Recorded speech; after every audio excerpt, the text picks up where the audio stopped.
Hello and welcome back to the Basic Bible Podcast. I'm your host, Kevin Thompson, and this week we are going to have a special guest. His name is Kevin Thompson. He is the host of the Basic Bible. Yeah, it's me. Anyway, this is a quick talk I gave at a men's conference last February at Faith Community Church in Janesville. And so I thought I'd share this with you. It's about developing a Christian worldview. So this is a lecture I gave about developing a Christian worldview. Teacher, I'm not used to people applauding when I speak. So I'm used to, eye rolls, yawns, stretches, requests to go to the bathroom, whatnot. No. And I'm used to people coming in late. We are in the preschool room, which I think is highly appropriate because one, I'm very immature. And then number two, if this completely bores you out of your mind, there are coloring sheets in the back, complete with crayons. You've got like superhero stuff. So this is the perfect room to be in if you're forced in a room with me. Anyway, as Charlie said, I'm Kevin Thompson. My family, my 4 very energetic boys who give me a run for their money, for my money. High school teacher, Rock County Christian School. Before that, I've served as an elder, youth pastor, assistant pastor. And the most important thing, if you get nothing else from this time, Basic Bible Podcast, look it up. I need the ratings. So download it, tell all of your friends. If nothing else, I will accomplish something here. His co-host. Okay. All right, so we're talking about a worldview. So the question is, what is a worldview? It's pretty simply how you view the world. I'm sorry if you're looking for something a little more profound, but it's how you view the world. Okay, so I've got these glasses. You all look a little fuzzy right now without them, but when I put them on, everything clarifies a little bit. Looking at you, that's unfortunate sometimes, but I can see more clearly, and everything I see is through these glasses. So if I were to put on some sunglasses, everything I see is now tainted by whatever color those glasses are. You've heard the expression, people see things through rose-colored glasses or whatever. Well, what that means, obviously, is they have a nice or better view of the world or disposition than other people, because everything they see is through that tint. So when we talk about a worldview, it's simply how you view the world. But if you are looking for a better definition, it's a pattern of ideas, beliefs, convictions, and habits that make us make sense of God, the world, and our relationship to God and the world. So basic questions. Why are we here? Does human life actually have purpose? What is the meaning of life? Is there a difference between right and wrong? Is there a God? George Barna said, your worldview is the intellectual, moral, and spiritual filter through which you see and respond to the world around you. Now, I'm going to warn you, I forgot to mention, one of the things that really irritate me, I don't know how to describe it, not a type A personality, but I like things a certain way, okay? And it's not your way, because your way's wrong. It's my way. And I'm a note taker.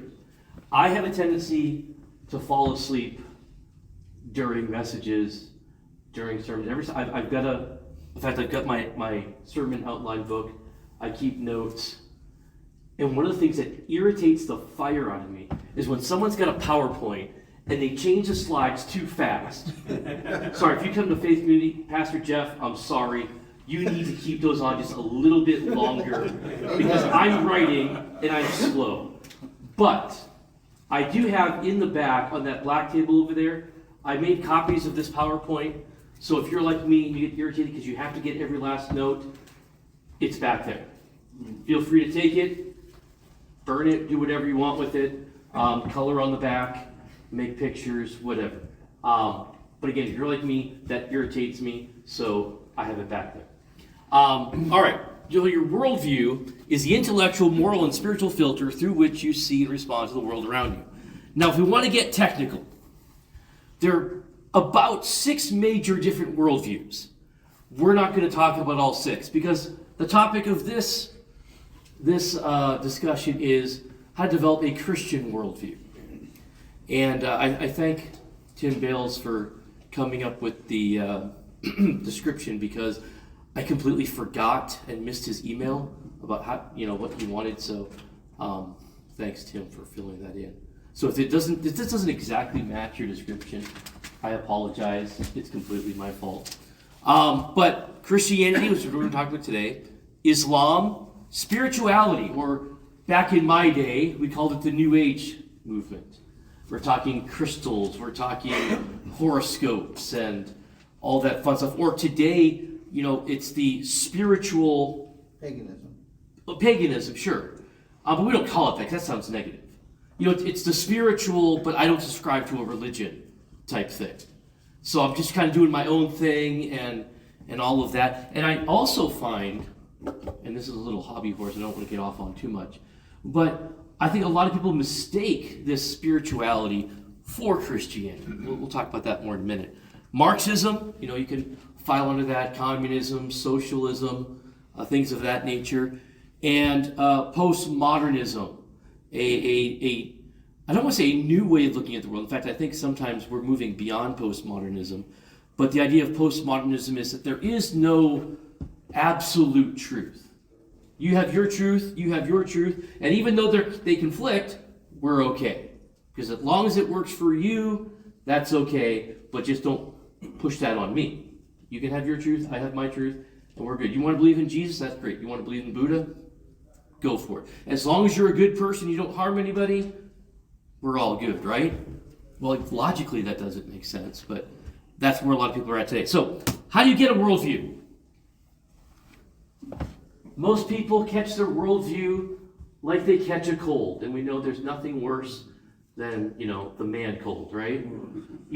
I've heard about pregnancy, I've heard that's tough, but that's not as tough as we have it, right? We catch it from just the people we're around. Most people don't think about life in terms of worldview. Nerds like me, and apparently nerds like you, because you came to this as well. But you don't think about it. Your worldview is kind of a conglomeration. You might not fit into one of those 6 categories that I just mentioned, but it's kind of just like a mixture of everything. Things that you've seen on TV, things you grew up with, experiences, friends, books that you've read. It all just kind of filters through your mind, and with all of that, you kind of just start to make sense of everything in your own way. My kids, how do I put this? They're not the smartest kids in the world, but they're confident. You know what I mean? My son Devante, he's learning, and it's great. I love watching him learn. We read every morning together, and his vocabulary picks up. But he has this strange thing of just like, he makes sense of everything in his little mind.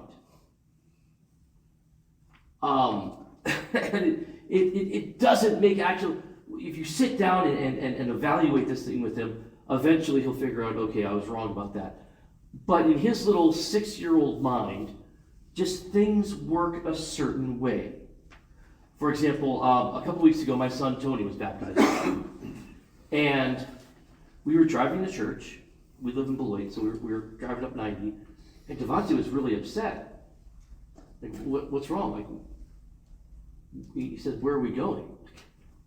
Kid, it's Sunday morning. We go to church. Are you new here? We do this. No, but Tony's getting baptized today. Yeah, that's why we're going to church, why are we going to church if Tony's getting baptized? And it dawned on me that the last baptism he saw wasn't at this church. And so in his mind, baptisms only happen at that church. And so he can't make sense of why we're going to a different church. He doesn't understand everything, but he's noticing everything around him. He has the fact that he has in his head, and he's making a connection with it. And that's basically how worldviews are formed. It's through all different sorts of things. And oftentimes we don't take the time to sit down and evaluate those things. Are they right? Are they wrong? It's just what happens to me. It's my experience. So therefore, that's my frame of reference, and that's what I'm using. Okay.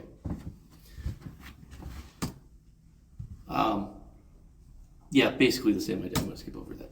I'm trying to be cognizant of time. I don't do a good job of that. I'm a Baptist.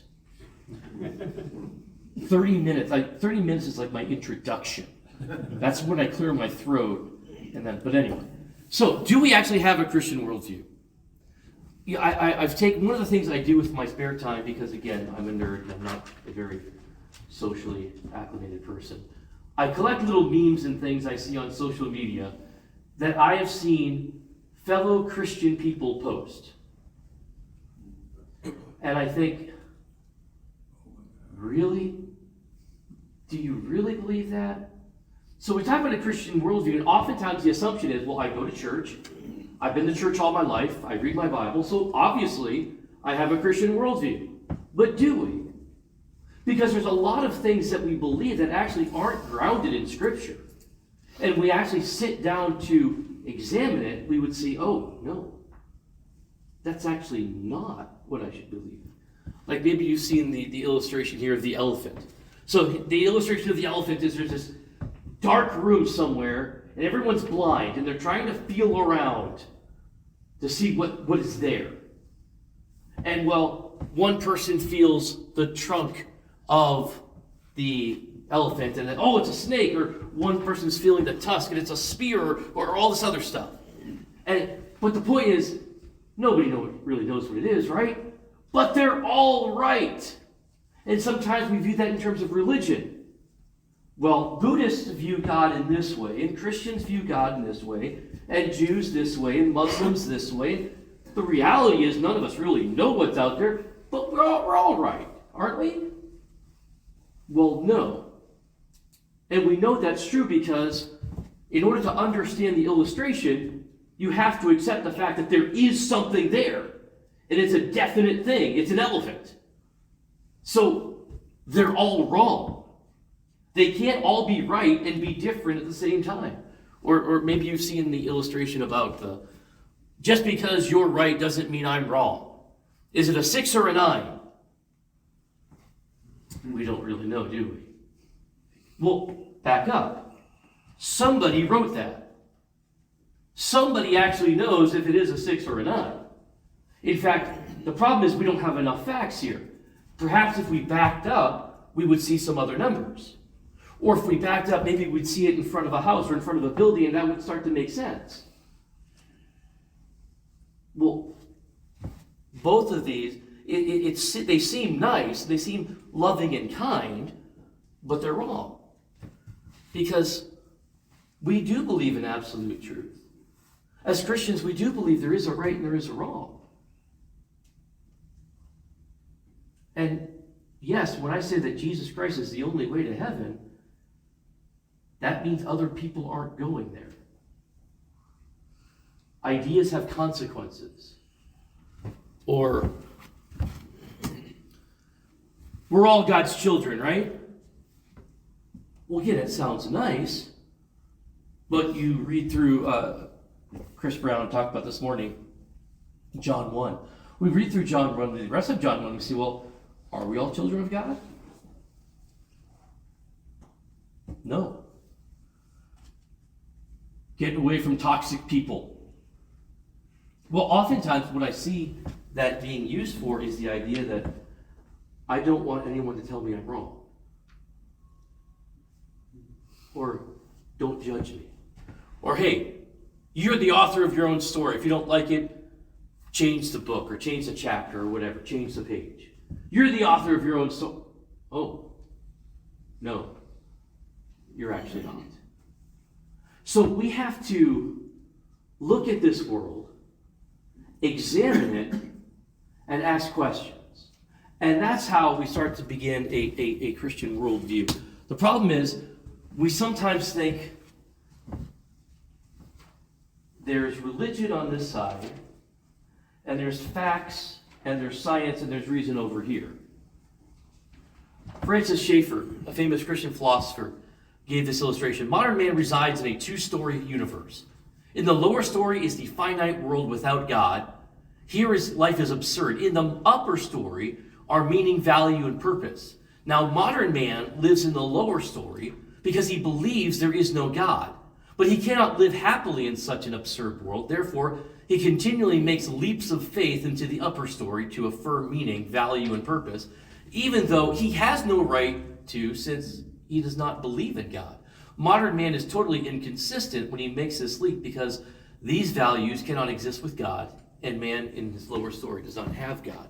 In other words, what he's saying here, you have a two-story building. We're supposed to live, we're told anyway, we're supposed to live on this bottom floor. Because that's where fact and science and reason and logic are.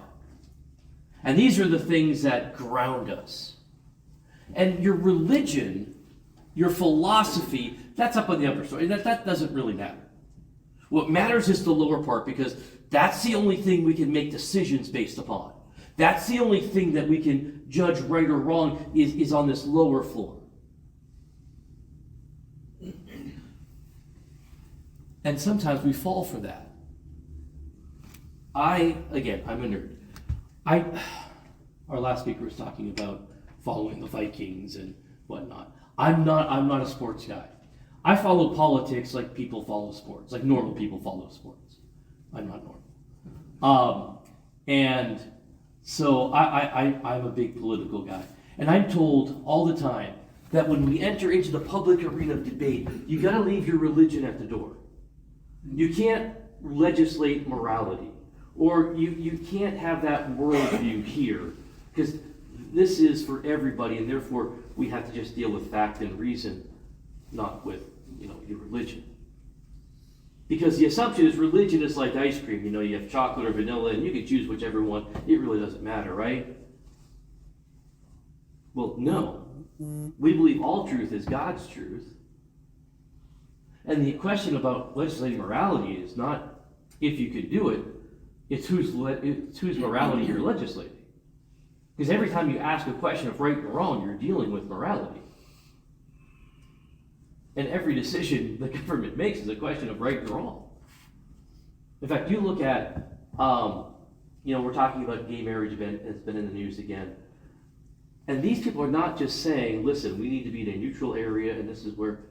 No, they're saying this is morally right decision to do. Who are you to judge who loves each other? We need to let love. They're using moral terminology to come up with their conclusion. So yes, we are going to legislate morality. It's the only thing we can. So the question is, which worldview or which morality are we going to use? So as Christians, we believe that all truth, again, is God's truth, that there is no two-story house. We only have a foundation. In fact, your worldview can't make sense without mine.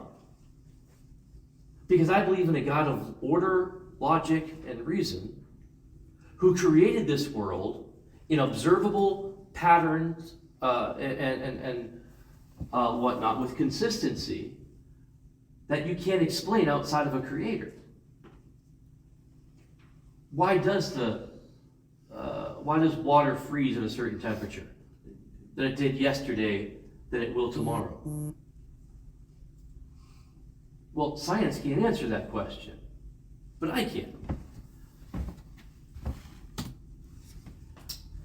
The truth of the matter is there is no neutrality, because once you're teaching on these topics and you're not mentioning God, what you're saying is God has no place in this at all. Jeff Keats said this when it came to education. There are no neutral schools. They are teaching God's place in this world. If he is not mentioned, They are showing God has no place in the real world. Your worldview matters. C.S. Lewis said this: we are now getting to the point at which different beliefs about the universe lead to different behavior.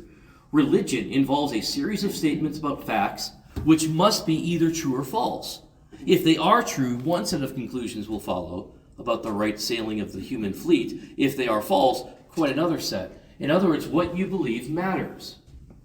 And it has consequences. Either Jesus did physically, literally, historically rise from the dead, or he didn't. If he did, that's a complete game changer. That changes the rest of human history. That changes everything. And if he didn't actually, literally, physically, historically raise from the dead, that also has consequences. So this isn't, again, like vanilla or chocolate or do you prefer this over that? It's about fact. If this is true, it absolutely matters, and therefore, there are things I need to be required to do and to think and to act. So ideas, again, have consequences. It not only just affects our mind, but it affects our actions. You look back at World War II. Hitler's propaganda was not just a system of thought, something philosophers talk about at Starbucks, but it led to action. And because of that, millions of lives were lost. Opinions, philosophies, ideas have consequence, and they matter. Another famous C.S. Lewis quote: I believe in Christianity as I believe the sun has risen, not only because I see it, but because by it I see everything else. This is my view, my direction. This shades everything. Abraham Kuyper was an interesting guy. If you ever have a chance to study his life, he's kind of a jack of all trades and kind of had his hand in a whole bunch of stuff. He said, there is not one square inch in the whole domain of our human existence over which Christ, who is sovereign over all, does not cry, mine. So every facet of life is controlled by God. And every facet of life, we need to think of every facet of our life as controlled by God. Whether it's the clothes I wear, the words I speak, when I get up, when I get down, all of this matters. So we are tempted. Religion is something we do in church. But when I go to work, that's something else. Or when I go home, that's something else. Or I'm hanging out with the guys, that's something else. Your worldview affects your entire world. And again, what does it say if that stuff stays at the church? This is real life. What message is that sending to our children? Proverbs 9:10, the fear of the Lord is the beginning of wisdom, and the knowledge of the holy is insight. We're not going to know anything if we don't have a proper view of God.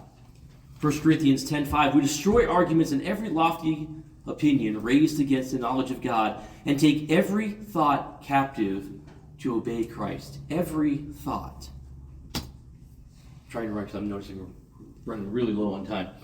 Elements of a Christian worldview. Basically, creation, fall, redemption, and restoration. This is the lens through which we view the world. In other words, creation. God creates the world, Genesis 1, and it is good, not only good, but he says very good at the end. Human beings, you are made after a pattern, the image of God. That means something. God gave us a command to have dominion over the good world he has. Again, he created a world, not just a church, not just a Sunday school classroom, but a world. It's his world. And he placed you in it. He said to have dominion over all of it. Reproduce and multiply. Fill the earth. Take dominion over the fish of the sea and the birds of the air and every creeping thing that creeps. That's your mission. It's all kingdom building. But then we have the fall in Genesis 3. Man disobeyed God, and this once good world is now filled with sin, death, and decay. But not only that, how did we fall? We believed a distortion of the truth. The serpent asked, did God say? Listen, there's a reason why God told you that. He doesn't want you to know the secrets. He doesn't want you to know. He doesn't want you to be like him. And we believe a distortion of the truth. And the results are catastrophic. And that's where we're at today. We are separated from God because we believed a distortion of truth. But redemption, Christ has redeemed us through the shedding of his blood at the very moment when man was told the world filled with sin is now cursed. He says, I'm going to send someone, a seed of the woman, will conquer this serpent. And Jesus comes and does just that. He's going to change everything now. Because of the death of Christ, we have this idea of redemption. God is taking what was once wrecked and ruined, and now in the process of sanctifying that, now in the process of changing all of that. That's the good news of the gospel. We are slowly advancing the kingdom of God once again. In fact, even after the fall in Genesis, we go back to Genesis 9. Noah gets off the ark. Remember, things have gotten so bad after Genesis 3 that God decided to destroy the earth. I'm done with this. Noah, you and your family are going to survive. I'm starting over. And when Noah walks off the ark, Noah gets the same command that Adam and Eve did. After the fall, he says, now go, be fruitful and multiply. Fill the earth. The fall has ruined things. But Christ has redeemed everything. As in Adam all die, so in Christ shall all be made alive, 1 Corinthians tells us. To the point of restoration. One day redemption will be complete. Romans 8 talks about the idea that we are all groaning with the anticipation till one day we will see the adoption of sons. The whole earth, the people, the planet, everything is groaning like childbirth. But one day, it's going to be done. We're suffering now, but Romans 8 tells us the glory that awaits us can't be compared to the suffering we're going through now. So in our minds, our worldview is affected by that. We're told in Colossians 2:8, see to it that no one takes you captive by philosophy and empty deceit, according to the human tradition, according to the elemental spirits of this world, and not according to Christ. So because of Christ, I see things differently, which is why Romans 12:2 tells me that I am to be not to be conformed to the pattern or to the image of this world. Why? Because I'm an image bearer of God, not this world. But to be transformed by the renewal of your mind, that by testing you will discern what is the will of God. By testing. In other words, we are looking at things from a different perspective. We are not to just be passive bystanders in all this. Whether you're reading a magazine, a newspaper, watching TV, listening to a podcast, listening to music, you're evaluating all of this. You're testing it. Because your mind, through Christ, has been renewed. If you are redeemed, if you are a child of God, if you are a Christian, we're to think differently. And so we take things in differently because we have a separate set of classes, a separate set of lens that we're going through. And so we see in creation, what is God's structure, his created order? And we see how man has pulled that back into a different direction. And what we're trying to do is bend that back. You take something like sex. God created it. I was just teaching on this the other day in class. Sex is not a bad thing. It's not something to blush at. It's not something to be ashamed of. God created it. It's a wonderful, beautiful thing. I tell my students all the time, sex is great. I highly recommend it. In a context. But what happens? The world has taken that and stretch it a different way and say, well, now you don't have to wait for marriage. Or now it doesn't have to be a member of the opposite sex. Or now it can be something different. Takes what God has created as good and perverts it. And so what we want to do in our minds is say, no, that's not God's order. That's not how God created it. God created it good, and I'm believing a lie that says, no, that's not really good. Why would you want to limit yourself to one person when there's so many fish in the sea? Because this is the best way. This is the original design. I'm not going to believe the lies of Satan, but I've got to test that through the renewing of my mind, and that's exactly what Christian worldview is. So just a quick couple of tips here. How do I develop a Christian worldview? First, you've got to saturate yourself in Scripture. You're not going to have a biblical worldview without the Bible. Be in the Word every day. Number two, consider church as essential and not passive. In other words, you're not called to merely sit in a pew. Actually, do you guys have pews anymore? We don't have pews. Sometimes I'm a fat guy. I like pews, okay? I like a little more space. But anyway, you're not just called to sit into a chair and listen to some guy ramble on for 30 minutes. Or again, if you're a Baptist like me, an hour. That's not what you're called to do. The purpose of church is not just preaching. I can get that on a podcast. My podcast, listen to it. But you're called to be interacting with people. Which, number three, actively pursue the fellowship and accountability of godly Christian friends. That's something you can't get in a podcast. That's not something you're going to read in a book. That's one of the purposes of church, is to give you that sense of fellowship. But you're not going to get that unless you pursue that. If your church has small group or men's groups like this, get involved. Number four, read. There are lots of good books on this. Read. And then number five, and I can't stress this enough, never ever turn off your mind. Evaluate everything. If I had thought about it for 5 minutes longer, what I would have put up here is a picture of Chick-fil-A. Because there's nothing more godly than Chick-fil-A. The essential part of a Christian worldview is eating at Chick-fil-A, and I'm looking forward to that today. But if I posted a Chick-fil-A meal up here, or you're going to get one at the end of this day because we're Christians. You're going to hand it. Someone's going to hand it to you. You're going to pick it up. You could get seriously injured and seriously sick by eating that stuff if you're not careful. Because as thinking people, what you're going to do is you're going to take the sandwich out of the package, right? If you don't, it's not going to taste as great. I promise you.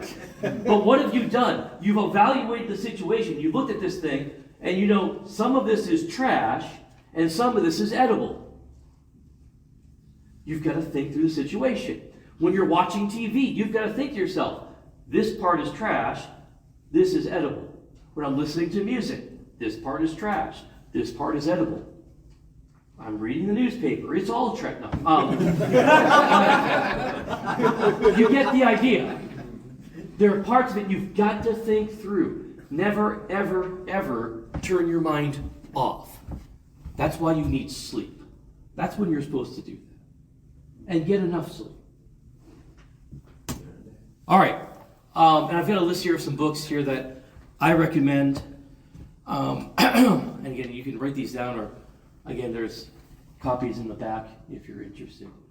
And thus concludes my little time, which I think. All right, and that's where we end the lecture. And I want to thank you for listening. Our recommended resources, the resources I actually didn't get to because I ran out of time, I'll list them here, but I'll make links available on our show notes. So Understanding the Times by David Nobel and Jeff Myers is actually the textbook I use to teach worldviews. The Universe Next Door by James Sire. That's a book that's really highly recommended by our own Ray Jewell, our co-host Ray Jewell, the other half of the Reigning in Ray podcast. The Consequence of Ideas by R.C. Sproul is really great. It gets into more philosophy. Another good book, a lengthy book, but How Now Shall We Live by Charles Colson and Nancy Pearcey. And speaking of Nancy Pearcey, her book Total Truth is excellent as well. And finally, you can't do Worldview, you can't do Christian Worldview without mentioning Francis Schaeffer. So his classic book, How Should We Then Live? Okay, so that's all the time we have. In fact, we're way over time. But tune in next week. We'll have another great program for you. We'll have all those links and everything available at www.basicbiblepodcast.org. Check us out on Facebook and I was almost going to say Twitter, but I guess it's X now, at Basic Biblecast, and on Instagram at Basic Biblecast. So until next week, have a great rest of your week.